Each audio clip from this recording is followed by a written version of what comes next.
Assalamualaikum warahmatullahi taala wabarakatuh. Innal hamdalillah nahmaduhu ta'ala wa nasta'inu bihi wa nastaghfiruh. Nashhadu an la ilaha illallah, nashhadu anna Muhammadan abduhu wa rasuluh. Allahumma salli ala hadzal nabiyil karim wa ala alihi wa sahbihi ajma'in. Kama sallaita ala Ibrahim wa ala ali Ibrahim. Allahumma barik ala hadzal nabiyil karim Muhammadin sallallahu alaihi wasallam wa ala alihi wa sahbihi ajma'in kama barakta ala Ibrahim wa ala ali Ibrahim fil alamin innaka Hamidum Majid. Para jamaah salat maghrib jelang isya Masjid Al-Hidayah Bukit Cimanggu City dan sekitarnya, kita bersyukur kepada Allah Subhanahu wa taala pada malam hari ini di pekan pertama bulan Februari, ya. Kita dipertemukan oleh Allah Subhanahu wa taala kembali dalam keadaan sehat, ya. Kalau sesuai dengan jadwalnya, kita ketemu di setiap Sabtu, ya, pekan pertama, ya, setiap bulan Masehi, ya. Dalam kajian sirah Rasulullah, ya, sirat nabawiyah, dan menyusul, ya, sirat sahabah, sejarah para sahabat Nabi. Jauh sebelum pandemi kita sudah mulai kajian rutin ini, sejak masjid kita belum semegah ini, ya. Nah, kemudian sempat kajian dilaksanakan di masjid darurat di belakang, dan sampai hari ini kita bisa teruskan. Kita sudah tuntaskan telaah, ya, sejarah hidup Rasulullah SAW. Itu kalau dalam hitungan kurikulumnya, ya, tidak kurang dari 30 episode, ya, 30 kali pertemuan, 30 bulan, ya. Setelah itu kita teruskan dengan kisah telaah Abu Bakar Siddiq radhiyallahu anhu, beberapa kali pertemuan, dan kita sudah masuk juga tentang atau kisah Umar bin Khattab radhiyallahu anhu. Kalau tidak salah ini adalah pertemuan keempat, ya, tentang Umar bin Khattab. Ya, pertama kita bahas Umar sebelum Islam, ya, apa yang dilakukan oleh Umar masa kecilnya, ya, sebelum beliau mendapatkan hidayah. Pertemuan kedua kita bahas Umar mendampingi Rasulullah sallallahu alaihi wasallam sampai Nabi wafat, ya. Pertemuan ketiga kita bahas Umar di masa kekhalifahan Abu Bakar Siddiq, ya, bagaimana Umar menjadi semacam penyeimbang antara sifat lunak lembut Abu Bakar Siddiq dengan sifat tegas keras Umar bin Khattab. Sebuah perpaduan yang sangat menarik. Nah, pertemuan yang keempat sekarang kita akan bahas Umar bin Khattab di masa kekhalifahannya, yang berlangsung kalau dalam hitungan sekarang kira-kira 2 periode, 5 tahun kali 2, ya, 10 tahun. Dari tahun ke-13 Hijriah wafatnya Abu Bakar Siddiq, dan Umar meninggal di tahun 23 Hijriah. Nah, jadi 13 sampai 23 Hijriah. 2 kali 5 tahun, ya, Umar menjabat sebagai khalifah. Nah, inilah tema yang akan kita angkat pada hari ini, jemaah, tentang bagaimana kondisi kaum muslimin dalam pemerintahan atau di masa pemerintahan Umar bin Khattab radhiyallahu anhu. Ini menarik karena dalam kajian-kajian sejarah, Khalifah Umar bin Khattab ini dikenal sebagai seorang negarawan, dan ini yang mungkin membedakan dan lebih menonjol, ya, kemampuannya daripada para sahabat Nabi yang lainnya. Nah, jadi kalau kita petakan para sahabat Nabi itu, ya, memiliki standar rata-rata yang sama, ya, tingkat keimanan, tingkat ibadah. Namun di satu sisi mereka juga punya kekhasan masing-masing, ya. Misalnya Amr bin As, nanti kita akan bahas khusus, dikenal sebagai seorang diplomat, ya. Lalu kemudian nanti kita akan bahas Muawiyah bin Abu Sufyan, ya, seorang politikus, gitu, ya. Khalid bin Walid, seorang panglima perang, ya. Nah, Umar bin Khattab, ya, dikenal sebagai seorang negarawan yang luar biasa. Jadi kalau kita bicara tentang kenegarawanan seseorang, selain Rasulullah tentu saja, ya, ada sosok Umar bin Khattab radhiyallahu anhu. Beliau mampu memperluas, ya, wilayah kaum muslimin pada waktu itu gitu ya, dakwah dan seterusnya ya. Namun pada saat yang sama beliau juga bisa menata ya, baik secara administrasi ya, kondisi negara pada waktu itu, pemerintahan ya, maupun dari aspek yang lain ya. Misalnya nanti kita akan bahas bagaimana Umar bin Khattab membentuk misalnya atau memastikan bahwa di setiap daerah itu ada kepala daerahnya masing-masing ya, di mana di masa Abu Bakar belum sempat diwujudkan, di masa Rasul juga masih berupa utusan. Atau nanti misalnya Nabi Umar bin Khattab menginisiasi memastikan penanggalan Hijriyah ya, itu di masa Umar. Di masa Rasulullah belum difikskan gitu ya. Menggaji para pegawai, bahkan pengurus masjid juga ada gajinya ya. Apalagi tentara perang. Nah, di masa Abu Bakar belum ada tuh ya, gaji khusus untuk ya, mujahidin itu belum ya, mereka mendapatkan gaji kalau perang dan menang, kalau enggak. Nah, di masa Umar ada insentif tersendiri, honor tersendiri bagi para mujahidin, baik yang masih aktif ya, ataupun yang sudah pensiun. Jadi ada honor tersendiri dan beberapa kiprah yang lainnya ya. Nah, ini akan kita bahas.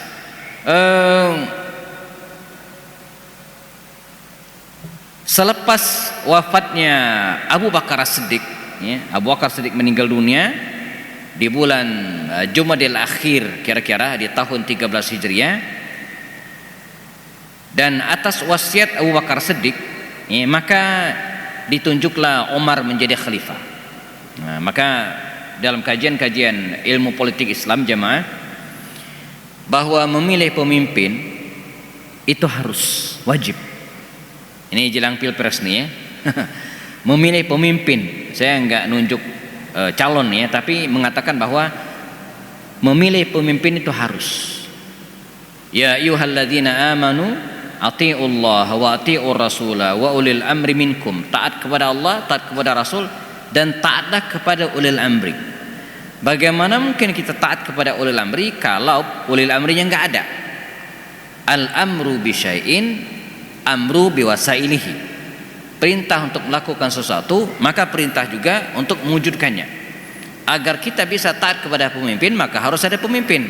Maka memilih pemimpin itu harus ada. Idza kuntum salasatun fi safarin falyu'ammiru ahadakum. Kalau kalian melakukan perjalanan dan hanya disertai oleh 3 orang saja, maka pilih pemimpin di antara yang 3 itu. Jadi 3 orang aja dalam perjalanan safar yang singkat sekalipun, kita harus milih pemimpin. Apalagi saat negara kita ini 278,7 juta. Ini data BPS terakhir pertengahan 2023 lalu mereka melakukan survei ya, jadi penduduk Indonesia ini tidak kurang dari 278,7 juta. Mesti ada pemimpinnya, presidennya. Maka nanti tanggal 14 kita nyoblos, milih pemimpin calon yang sudah ditetapkan oleh KPU. Kita pilih sesuai dengan nurani kita, pikir baik-baik ya. Kalau kita beli sendal aja mikirnya lama, milihnya lama, gonta-ganti tokohnya, apalagi milih pemimpin, mesti betul-betul serius, jangan bercanda gitu ya, karena mereka yang akan memimpin kita 5 bahkan 10 tahun yang akan datang. Harus. Tapi dalam metode memilih pemimpin dalam bentangan sejarah Islam itu berbeda-beda ya. Kita pernah bahas Abu Bakar Siddiq. Abu Bakar terpilih sebagai khalifah berdasarkan syura, rapat di Saqifah Bani Sa'idah bagian barat Masjid Nabawi. Ini 3 orang muhajirin diwakili oleh kalangan Ansor sebagian waktu itu, dan terpilihlah Abu Bakar menjadi khalifah pengganti Rasulullah. Nah, Abu Bakar As-Siddiq wafat ya. Apa yang kemudian dilakukan oleh Abu Bakar Siddiq ketika dia sakit dan merasa bahwa ajalnya tidak lama lagi? Abu Bakar memanggil ya, beberapa tokoh senior pada waktu itu, ada Abdurrahman bin Auf, Utsman bin Affan ya, dan kemudian Ali bin Abi Thalib dan seterusnya ya. Abu Bakar meminta pendapat dari mereka, siapa kira-kira yang pas menggantikannya kalau dia meninggal dunia. Dan bismillah, akhirnya ya, jelang wafatnya Abu Bakar Siddiq meminta kepada Sayyidina Utsman bin Affan ya, ini dalam kitab yang ditulis oleh Sabir Abduh dalam kitabnya, beliau mengatakan Abu Bakar memanggil Utsman. Kata Abu Bakar Siddiq, "Ya Utsman, uktub liya wasiyah, tulis surat wasiat. Kalau Abu Bakar Siddiq meninggal dunia, maka yang menjadi khalifah adalah Umar bin Khattab." Ditulis surat wasiat, wafat Abu Bakar Siddiq, dibacakan surat tersebut, selesai. Tidak ada pemilu, tidak ada perdebatan, dan semua membaiat Umar bin Khattab menjadi khalifah. Maka terpilihlah Umar menjadi khalifah 13 Hijriah. Nah, apa yang dilakukan Umar bin Khattab? Waktu itu jamaah, kondisi kaum muslimin ya, mereka sedang berada di medan peperangan ya. Tidak kurang dari lebih dari 30.000 kaum muslimin menghadapi lebih dari 200.000 pasukan Romawi di Yarmuk. Persis jelang peperangan, Abu Bakar wafat. Beberapa kitab sejarah menulis dengan dramatis kisah tersebut. Jadi ketika perang akan berkecamuk, datanglah 2 utusan dari Madinah al-Munawwarah ya, membawa 3 pesan kepada pasukan perang ya, waktu itu Khalid bin Walid. Isinya Abu Bakar meninggal, Umar jadi khalifah, dan yang ketiga Umar memecat Khalid dan menggantinya dengan Abu Ubaidah bin Jarrah. Ya, perang berkecamuk, 6 hari perang berlangsung jazakumullah antara kaum muslimin ya, dan melawan pasukan Romawi. Kaum muslimin menang telak ya. Perang Yarmuk menjadi kekalahan telak bagi pasukan Romawi. Heraklius yang bermukim di Syam pada waktu itu terpaksa harus melepaskan wilayah tersebut, mengucapkan kalimat wada' dan kembali ke Istanbul hari ini atau Konstantinopel ya. Maka Syam atau wilayah Yordania hari ini ya, jatuh ke tangan kaum muslimin, dan selanjutnya ya, Umar meneruskan perluasan wilayah ini ya, dengan memerintahkan untuk bergerak terus. Maka di tahun berikutnya di bulan Rajab 14 Hijriah, pasukan Abu Ubaidah bin al-Jarrah ya, berhasil menaklukkan wilayah Damaskus hari ini. Menyusul tahun ke-15, 2 kota penting yang berada di sekitar Damaskus, yaitu kota Hims dan kota Qenistrin. Ini 2 kota besar waktu itu ya, yang ada di Damaskus ya. Kota Hims atau Homs jatuh ke tangan kaum muslimin, demikian juga dengan wilayah Qenistrin. Dan puncaknya jamaah, ini penting, di awal tahun 16 Hijriah, kaum muslimin dipimpin oleh Ammar ibn As dan yang lainnya berhasil menaklukkan dan menguasai Al-Quds, yang di dalamnya ada Al-Masjidil Aqsa di Palestina ya. Maka pada 16 Hijriah Al-Quds jatuh ke tangan kaum muslimin ya. Terjadilah timbang terima, serah terima antara kaum muslimin ya, dan pendeta rahib Nasrani pada waktu itu ya. Nah, pendeta Nasrani ini meminta ya, kami akan menyerahkan Al-Quds dengan legowo ya, sebelumnya dikuasai oleh pasukan Romawi ya, tapi dengan syarat Khalifah Umar sendiri yang datang, kami tak ingin diwakili. Maka Umar pun jalan ya, berangkat dari Madinah al-Munawwarah ya, menuju ke Palestina ya.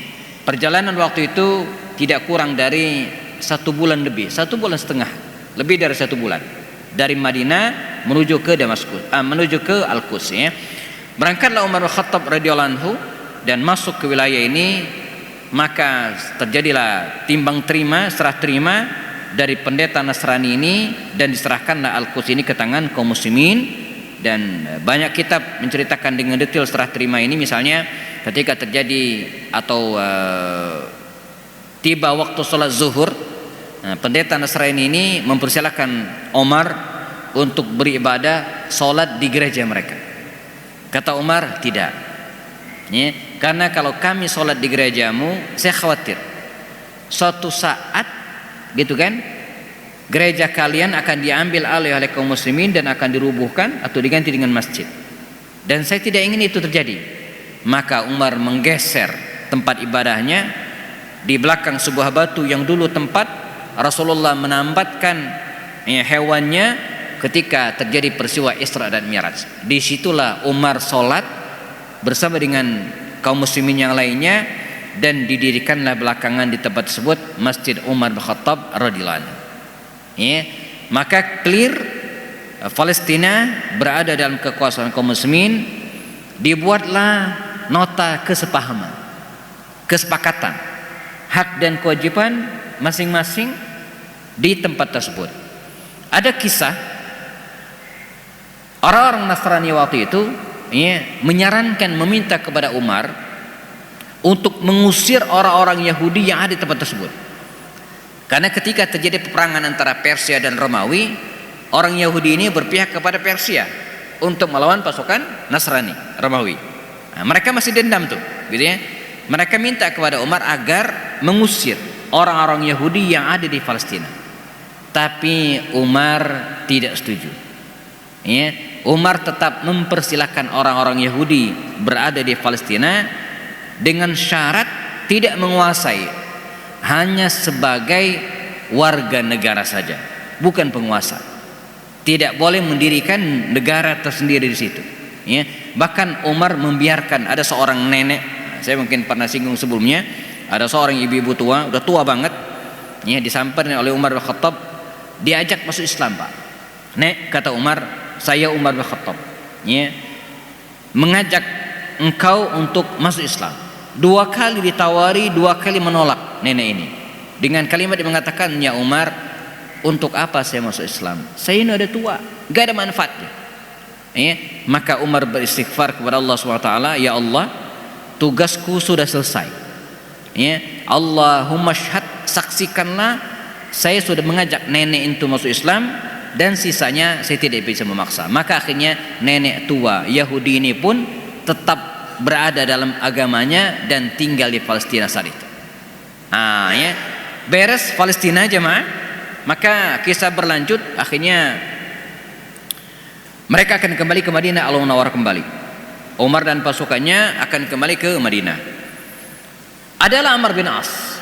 Amr bin As radhiyallahu anhu, kata dia, ya Umar, saya usul, nanggung nih, kita sudah ada di Palestina, nyebrang ke kiri sedikit masuk wilayah Gaza, naik sedikit ke atas, Mesir nih, sekalian kita taklukkan Mesir.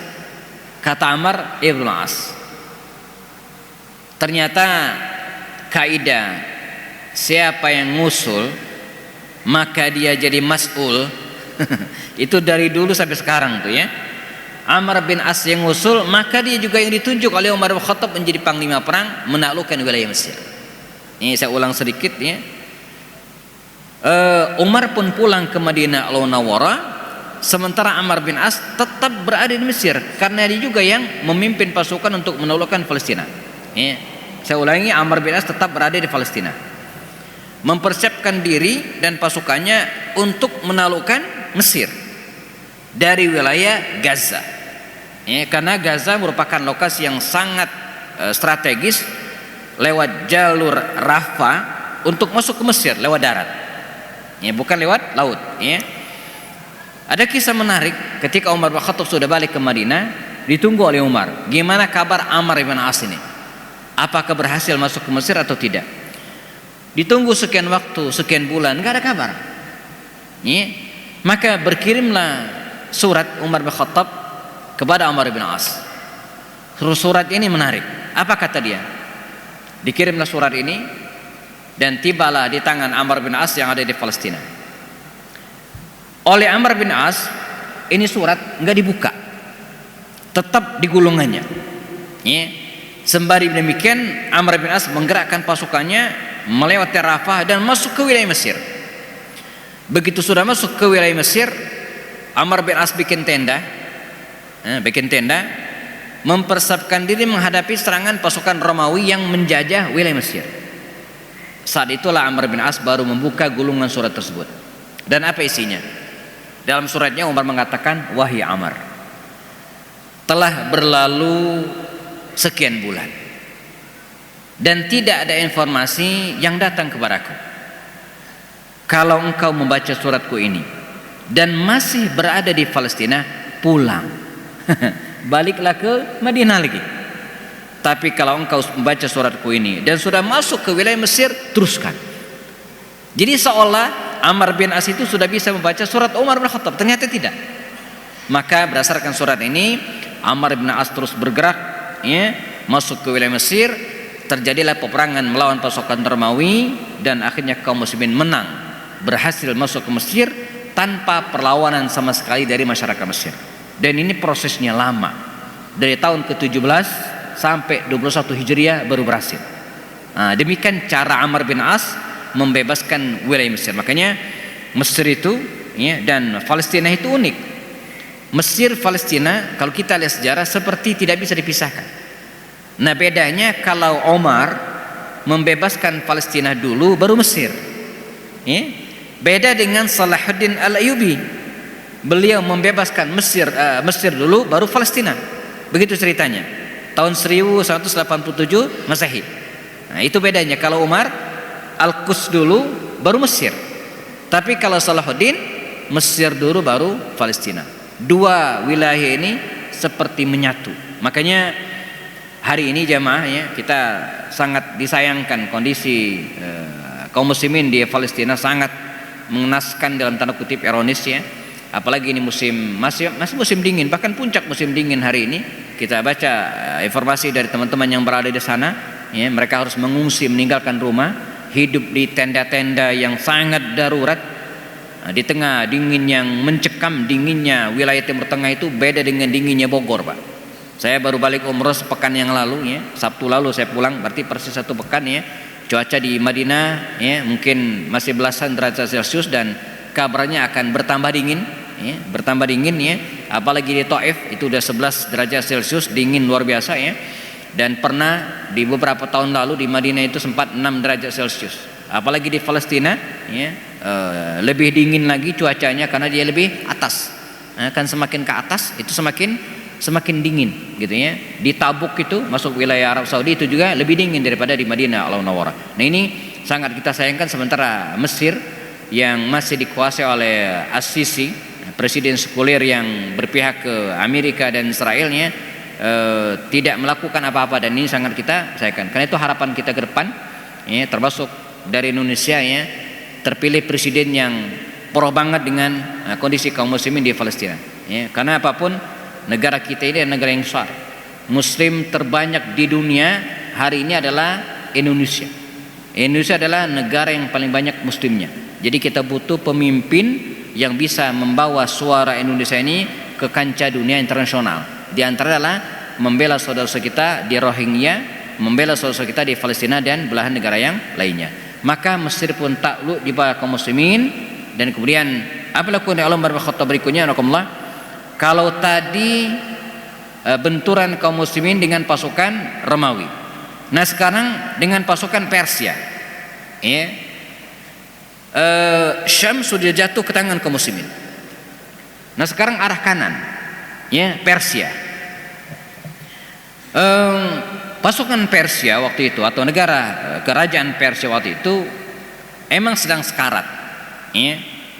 Jadi ketika Nabi masih hidup, jemaah, beliau pernah mengirim utusan ke Persia ini, Abdullah bin Hudzafah As-Sahmi namanya. Dikirim oleh Rasul ke Persia mengantarkan surat dakwah Rasulullah. Namun dikisahkan ketika surat tersebut dibacakan di hadapan raja Persia ini, dia murka marah, dia robek-robek surat Rasulullah itu. Pulanglah Abdullah bin Hudzafah Sahmi melaporkan ke Rasulullah. Maka Rasulullah mengatakan, mazzaqahullahu mulkah, Allah akan merobek-robek kerajaannya. Belum kering, ya, lisan Rasulullah mengatakan mazzaqahullahu mulkah, saat itu juga terjadi kudeta, ya, di Persia. Rajanya dibunuh, muncul konflik antar keluarga, dan akhirnya naiklah seorang ratu perempuan menjadi ratu Persia. Dan ketika hal itu disampaikan kepada Rasulullah, kata Nabi, lan yuflihal qaumu walla amrahum imra'atan, ya, lan yuflihal qaumu, tidak akan beruntung suatu kaum yang menyerahkan kepemimpinan utamanya kepada perempuan. Ini konteks hadis itu. Nah, belakangan para ulama, ya, membawa hadis ini ke politik Islam. Maka muncullah beberapa pendapat. Apa hukum mengangkat presiden yang perempuan? Ini di kajian-kajian politik Islam muncul nih, gitu kan. Maka berdasarkan hadis tadi tidak boleh. Tapi sebagian ulama membolehkan. Misalnya Syekh Yusuf Al-Qaradawi membolehkan. Saya ingat banget diskusi ini muncul, saya masih aktif sebagai wartawan pada waktu itu, ya, di tahun setelah reformasi 99 kalau tidak salah, ya, ketika ada calon Abdurrahman Wahid, kemudian Megawati dan seterusnya waktu itu, ya, yang B.J. Habibie akhirnya mundur, ya, kan ada dua kandidat waktu itu, ya, yang digodok di MPR DPR, Abdurrahman Wahid Gus Dur dan Megawati Soekarno Putri. Itu muncul hadis ini, Pak. Kita kaji, ya, dan di antara tokoh yang sangat keras, yang sangat vokal menyuruhkan hadis ini adalah Ketua Umum P3 Pak Hamzahas. Haram memilih presiden perempuan, katanya, kan. Ingat banget saya. Dan terjadilah dinamika politik. Lalu kemudian pemilihan terjadi. Waktu itu bukan pilkada langsung, ya, di MPR dipilih, ya, awalnya 3, Gus Dur, Yusril dan Megawati. Yusril mundur, menyerahkan suaranya ke Gus Dur. Akhirnya Gus Dur menang, ya, menang. Gus Dur jadi presiden, ya. Nah, belakangan Gus Dur impeachment, turun, naiklah wakilnya Megawati, ya. Naiklah Megawati sebagai presiden Indonesia. Tahukah, ingatkah kita siapa wakil Megawati itu? Hamzahas, ya. Jadi Hamzahas yang dulunya sangat vokal, ya, mengatakan tidak setuju presiden wanita, tapi fakta akhirnya mengatakan Megawati Soekarno Putri sempat menjadi presiden RI dan wakilnya adalah Hamzahas, katanya. Begitulah politik, ya. Nah, jadi hadis tadi mengatakan tidak akan beruntung suatu kaum yang dipimpin oleh perempuan. Dan betul, lambat laun Persia ini rontok. Nah, puncaknya, ya, mereka berseteru dengan kaum muslimin karena wilayah Basra sudah dikuasai kaum muslimin. Mereka membentuk pasukan, dicatat oleh sejarah, ini saya kumpulkan dari beberapa referensinya. Ada sekitar 200.000, ya, mereka kumpulkan pasukan untuk menghadapi kaum muslimin, ya. Umar yang mendengar pasukan besar ini segera diskusi di internal kaum muslimin. Kata Umar, apa yang harus kita lakukan? Berangkatkan pasukan sebanyak mungkin. Pertanyaannya, siapa panglimanya? Kalau Yarmouk kan panglimanya ada Khalid, digantikan Abu Ubaidah. Nah, sekarang untuk memimpin pasukan kaum muslimin menghadapi pasukan besar Persia ini siapa? Muncullah sebuah nama. Dia adalah Asadun fil firash. Asadun fil firash. Singa yang sedang berada di kasurnya. Singa yang lagi tidur, bangunin, kata Umar. Dia adalah Sa'ad bin Abi Waqqas. Maka berangkatlah Sa'ad bin Abi Waqqas memimpin pasukan tidak kurang dari 41.000 orang menuju ke Iran, Qadisiyah waktu itu. Dan terjadilah perang 3 hari lamanya antara 41 kaum muslimin, 41.000 kaum muslimin, ya, melawan 200.000 lebih pasukan Persia. Itu berapa kali lipat, Pak? 41.000 melawan 200.000 lebih, ya. Panglima kaum muslimin Sa'ad bin Abi Waqqas, sementara Persia dipimpin oleh Panglima Rustum. Dengan semangat jihad, keikhlasan kaum muslimin, dan tentu saja pertolongan Allah Subhanahu wa taala, maka Sa'ad bin Waqqas yang sedang sakit waktu itu, ya, berhasil mengalahkan Persia, dan Qadisiyah pun jatuh ke tangan kaum muslimin. Dan tidak hanya sampai di situ, janakumullah, ya, kaum muslimin kembali bergerak, dan singkat cerita, ya, mereka berhasil masuk ke sebuah kota namanya kota Madain, ya. Kalau hari ini sekitar 30 km dari kota Baghdad, ya.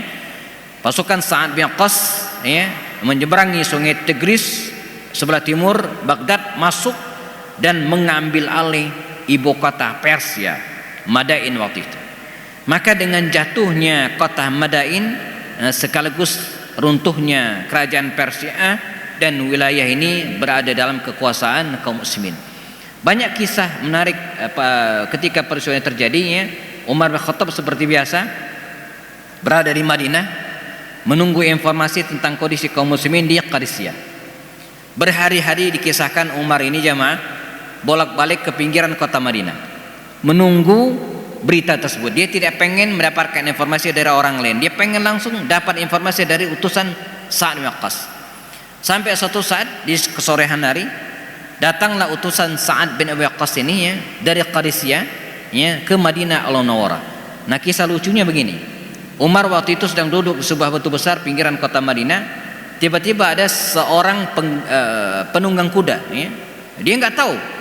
Kata Umar, "Ya fulan, Anda dari mana?" Kata dia, "Saya utusan Sa'ad bin Waqqas, ingin menyampaikan berita kemenangan ini kepada Khalifah Umar bin Khattab." Kata Umar, "Ayo." Maka dikisahkan utusan Sa'ad bin Waqqas ini naik kuda, sementara Umar itu jalan kaki dari pinggiran kota Madinah menuju ke Masjid Nabawi. Jadi utusan ini nggak tahu kalau itu Umar. Jadi dia pengen ketemu Umar, melaporkan kemenangan tersebut, tapi ini nggak tahu itu adalah Umar. Maka jalanlah mereka ya, utusan ini naik kuda, ya Umar jalan kaki. Begitu ketemu orang-orang ya, orang-orang pun menyampaikan salam kepada Umar. "Assalamualaikum ya Khalifah, assalamualaikum ya Amin." Baru dia tahu itu adalah Umar. Ya, dia kaget turun, kata Umar, "Ala riklik." Tenang, kata Umar bin Khattab. Dan itulah berita kemenangan kaum muslimin di Persia ya. Dan Sa'ad bin Waqqas juga ya segera mengirimkan tanda kemenangan ya, dan dibawa ke Madinah Al-Munawwarah. Di antaranya ada satu peti gede jemaah ya, dari Persia dikirim pakai beberapa ekor unta, dibawa ke Madinah Al-Munawwarah. Sak peti besar seperti ini ya. Peti ini ya, merupakan simbol kemenangan kaum muslimin di Madain ya, di Persia. Dikisahkan peti tersebut dibuka di teras Masjid Nabawi bagian selatan, di bagian belakang ya, supaya semua orang bisa lihat. Ini transparan, isinya apa? Buka. Ternyata isinya adalah ya, simbol kejayaan kerajaan Persia. Ada pakaian lengkap resmi Raja Persia, mulai dari talqiyah, mahkotanya, jubahnya, ikat pinggangnya, dan sampai sepatunya ya, dan perhiasan-perhiasan yang lainnya. Nah, Umar ingat sesuatu ya, ingat dengan seorang laki-laki, Suraqah bin Malik Al-Mudliji ya. Ketika bicara tentang hijrah saya pernah ceritakan ini, tapi saya ulang lagi ya. Suraqah bin Malik Al-Mudliji ini adalah laki-laki yang pernah mengejar Rasulullah ketika hijrah karena ingin mendapatkan hadiah 100 ekor unta, dan gagal. Sebelum berpisah, Nabi bersabda kepada Suraqah ini dulu 15 tahun sebelumnya. Kata Rasulullah, "Ya Suraqah, bagaimana menurutmu kalau suatu saat nanti engkau mengenakan pakaian kebesaran Persia, Raja Persia?" Ini Suraqah bengong, nggak ngerti apa-apa. Waktu bergulir ketika Fathu Makkah 8 Hijriah, Suraqah masuk Islam. Nabi wafat, dia masih hidup. Umar jadi khalifah, dia masih hidup. Begitu Umar membuka peti ini, diingat dengan Suraqah ini. Kata Umar, "Mana Suraqah? Cari Suraqah." Maka didatangkanlah Suraqah ini. Kata Umar bin Khattab, "Ya Suraqah, pakai, kenakan pakaian Raja Persia ini." Maka Suraqah bin Malik Al-Mudliji ini mengenakan pakaian tersebut full lengkap ya, dari ikat pinggangnya yang kebesaran sampai sepatunya gitu kan. Nah, Suraqah yang udah tua ini jemaah diperintahkan oleh Umar untuk jalan di teras Masjid Nabawi di hadapan orang-orang yang masih berkerumunan. Dia seperti peragawan ya, yang sedang memamerkan pakaian kebesarannya. Jalan dia sambil petantang-petenteng gitu ya, kebayang oleh kita. Bakhin kata Umar, luar biasa. Rajulun Mudliji ya, orang kampung Mudliji. Ini enggak terkenal kampungnya, kabilah Mudliji ya, mengenakan pakaian kebesaran Raja Persia. Kata Umar, "Ya Suraqah, ingat enggak dulu ketika Anda pengen menangkap Rasulullah, dan Rasul pun mengatakan bahwa engkau akan mengenakan pakaian kebesaran Raja Persia. Sekarang waktunya."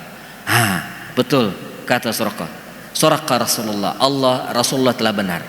Sabda Rasulullah, ya, menepati janjinya pada hari itu setelah lebih dari 15 tahun yang lalu.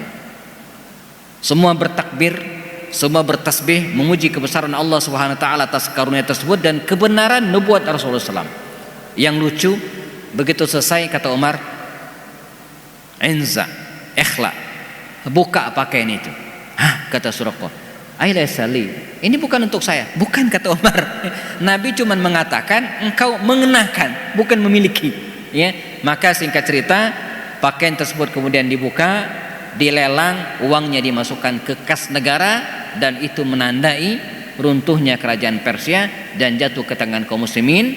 Di antara kota-kota yang dikuasai waktu itu ada kota Baghdad belakangan, ya. Sebelumnya ada kota Basrah, ada kota Kufa. Ini wilayah-wilayah Persia yang jatuh ke tangan kaum muslimin, ya. Adapun wilayah Irak, ya, separuh itu berada di wilayah Romawi dan separuh berada dalam kekuasaan Persia, ya. Nah, apa yang dilakukan oleh Umar ketika dia menjabat khalifah ini, janakumullah, ya, ada hal yang di luar dugaan, ya. Pada awal-awal pemerintahannya, di antara kaum muslimin banyak yang khawatir karena Umar ini sebelum menjadi khalifah dia sudah mendominasi, ya, mendominasi rapat, ya, dengan Abu Bakar Siddiq, dan bahkan ada beberapa kebijakan Abu Bakar Siddiq yang dianulir oleh Umar, ya, misalnya tentang tanah wakaf, ya. Pendapat Abu Bakar mengatakan tanah wakaf itu boleh dikelola oleh siapapun, tapi Umar mengatakan tidak, harus dikelola oleh negara. Nah, ini terjadi perbedaan pendapat, gitu, ya. Dan Umar yang menang, ya. Jadi pendapat Umar yang diambil. Jadi pada awal pemerintahannya ada yang khawatir Umar ini belum jadi khalifah saja sudah mendominasi nih kekhalifahan Abu Bakar Siddiq. Nah, bagaimana dia jadi khalifah? Ternyata tidak. Umar mengubah karakter kerasnya tadi, jemaah, menjadi karakter yang sangat lunak. Ya, kalau bahasa hari ini sangat demokratis. Beliau nyaris tak pernah memutuskan perkara apapun kecuali berdasarkan keputusan Ahlus Syura, ya, berdasarkan keputusan para sahabat. Dia meminta pendapat-pendapat para sahabat, bahkan termasuk sahabat junior semisal Abdullah bin Abbas ataupun Ali bin Abi Thalib, bahkan Usama bin Zaid yang masih muda waktu itu. Nah, inilah karakter Umar ketika dia menjadi khalifah. Bahkan Umar bin Khattab radhiyallahu anhu, ya, pernah diprotes oleh seorang ibu, ya, gara-gara apa? Pernah Umar bin Khattab ini udah masuk Isya. Beberapa kalimat lagi, ya, saya selesaikan cerita ini. Pernah suatu saat Umar ini, ya, didatangi oleh para pemuda, anak-anak muda, jombloan, Pak, yang belum nikah. Kata mereka, "Ya Umar, ya Khalifah, kami ini pengen menikah, tapi para akhwat, para wanita itu maharnya gede, maharnya besar. Mbok ya diatur, ada undang-undang penetapan jumlah mahar, jumlah mas kawin." Maka Umar mengumumkan di masjid, ya, berdasarkan keluhan para pemuda, para jombloan, maka saya bikin aturan, kata Umar, kalau para akhwat wanita gadis pengen menikah, dilamar, maharnya tidak boleh lebih dari arba'u mi'ad dirham, enggak boleh lebih dari 400 dirham, ya. Maka ini keputusan Umar. Di belakang sana angkat tangan seorang ibu, "Ya Umar, ya Khalifah, Anda salah. Anda menyelisihi Al-Quran, menyelisihi ketetapan Rasulullah SAW. Al-Quran tidak pernah membatasi dan Nabi pun tidak pernah membatasi." Umar merenung dan kemudian mengatakan, "Sadaqat imra'a wa akhta'a ar-rajul." Ibu itu yang benar, Umar yang salah. Ya, jadi bayangin, Umar diprotes emak-emak. Emang dari dulu emak-emak emang begitu, ya. Nggak bisa dilawan, gitu, ya. Umar diprotes oleh ibu-ibu, gitu kan. Jadi karakter keras Umar tadi menjadi lunak. Dan kita tahu sendiri bagaimana Umar, ya, begitu sangat sayang dengan anak-anak. Banyak cerita bagaimana Umar ini digemari oleh anak-anak dan ibu-ibu. Bahkan ada riwayat mengatakan jamaah emak-emak paling ramai datang ke masjid pada masa pemerintahan Umar. Bahkan Umar pernah berdiskusi dengan istrinya. Kata Umar kepada istrinya Atikah, kata Umar, "Ya Atikah, bukankah menurut Rasulullah Ibu-ibu itu sebaiknya sholat di rumah. Ini kenapa pada pergi ke masjid? Kata Umar bin Khattab, ya, termasuk kau, katanya, termasuk engkau Atika. Bukankah wanita itu sebaik-baik sholatnya di rumah? Demikian kata Rasul. Ini kenapa mama kau malah pada ke masjid semua, termasuk engkau? Ya, kata Atikah binti Zaid istrinya Umar, iya, kalimat Rasulullah itu bukan larangan, ya, sekedar himbauan jika kondisi tidak aman, tidak aman dari dorot, ya, mara bahaya, dan tidak aman dari fitnah. Kalau dua-duanya ini aman, aman dari fitnah dan aman dari mara bahaya, maka tidak masalah para ibu pergi ke masjid. Iya, tapi untuk apa? Kenapa mereka pengen ke masjid? Kata Atikah, karena mereka pengen ketemu Umar, mereka pengen mendengar tausiahnya Umar. Karena Umar itu selepas sholat berjamaah ini, ya, selalu berdiri dan menyampaikan tausiah, entah ayat atau hadis, gitu kan. Dan yang paling penting juga beliau menyampaikan informasi terkini. Jadi bagi orang yang jarang ke masjid dijamin kudet, Pak, nggak tahu informasi. Dan mak-mak kan paling cepat tuh kepoan, gitu kan. Dalam survei mengatakan ibu-ibu itu lebih kepoan daripada bapak-bapak. Itu dari dulu, ya. Jadi mereka pengen mendapatkan informasi terkini tentang kondisi kaum muslimin, dan itu yang menyebabkan mereka berbondong-bondong ke masjid. Dan Umar tidak bisa mengelak, ya. Saya tutup pada cerita ini. Diskusi itu lucu, gitu, ya. Kata Umar, oke, kalau begitu saya izinkan ibu-ibu ke masjid dengan syarat aman dari dua hal tadi, ya. Maka jalanlah Umar lebih dulu, gitu kan, istrinya di belakang. Kata Atikah binti Zaid, ya Umar, bukankah sunnah Rasulullah imam itu datang belakangan daripada makmum? Umar tersenyum. Umar mundur dan mempersilakan istri yang datang duluan ke masjid, gitu, ya. Maka di beberapa masjid, ya, imam itu diumpetin setelah jamaah ngumpul baru imamnya datang. Emang ada hadisnya begitu, gitu, ya. Jadi ini kisah Umar bin Khattab radhiyallahu anhu, ya, ketika dia memimpin. Dan di slide bisa kita lihat beberapa wilayah yang diangkat oleh Umar, jabatannya, Makkah, Madinah, Taif, ya, semua dirapikan oleh Umar struktur pemerintahannya, gitu kan. Dan demikian juga dengan misalnya ya, lembaga-lembaga dibentuk. Nah, kita cut sampai di sini, ya, membentuk lembaga pemerintahan, Baitul Mal, angkatan perang, ya, Dewan Hisbah, pengawas pengadilan, ya, Al-Qadha, penanggalan Hijriah. Kita tahu, ya, beliau juga mulai membangun masjid, ya, masjid selama pemerintahannya tidak kurang dari 400 masjid dibangun seluruh wilayah pada waktu itu. 400 masjid, ya. Salat tarawih yang tadi tidak ada berjamaah dilakukan berjamaah di masa Umar bin Khattab, dan memberikan honor untuk imam dan muadzin serta pengurus masjid. Ini Umar bin Khattab, ya. Baik, kita cut sampai di sini karena sudah masuk Isya, ya. Kayaknya sepertinya kita butuh satu pertemuan lagi tentang Umar bin Khattab, ya, sampai nanti kita kisahkan bagaimana Umar meninggal dunia, ya. Jadi mohon diingatkan pada pertemuan depan kita pamungkas dengan kisah, ya, Umar bin Khattab sebagai penutup, insyaallah. Setelah itu kita lanjutkan lagi dengan kisah Sayyidina Utsman bin Affan, Ali bin Abi Thalib, serta dengan para sahabat Nabi yang lain, insyaallah. Baik, jazakumullah khairan. Kita laksanakan sholat isya berjamaah, sudah masuk waktunya dari tadi, dan kita sempurnakan dengan kafarat majlis. Subhanakallahumma bihamdika, asyhadu an la ilaha illa anta, astaghfiruka wa atubu ilaik. Assalamualaikum warahmatullahi taala wabarakatuh.